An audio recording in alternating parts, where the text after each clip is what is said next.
An amazing story 50 years later, unless there be any confusion. These are the original 9. 3 of the 9, King, Casals, and Richie, are in the Hall of Fame. 2 others won Grand Slam titles. And together they harness the power and creativity and courage to pave the road for the women's pro game that we know today. And as we rejoin you on Tennis Channel Live and we celebrate the 50th anniversary of the original 9 and the founding of the Virginia Slims, we thought it was important to look back at the risk they took. And Martina, how big a risk was it for them to break away from the Lawn Tennis Association, create a new organization that at the time was not guaranteed of being recognized by all the Grand Slams? Well, that's exactly right. They took a chance that they may never play a normal tournament again, only on the Pro Tour. So, and they had no idea how that was going to turn out. So they really risked their livelihood for this vision because women were so underpaid compared to the men. They said, we have no choice, but we have to jump off that cliff. And they did. And look where we are now. But I tell you, my head goes off to all these women. I followed the Virginia Slims Tour closely. I had a subscription that my cousin gave me for World Tennis Magazine, so I knew all of them before I ever met them.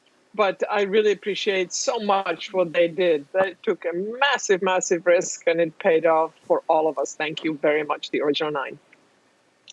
We talk about the original 9. The modern 9 are the 9 female tennis players who rank among the top 10 most highly compensated female athletes. We just saw a segment with Ash Barty. Ash Barty made more than $10 million in prize money last year. And I think people forget that the very first major in open tennis, after tennis went open at Wimbledon, Rod Laver won £2,000, which isn't a ton of money for winning the men's. The women's title winner, £750.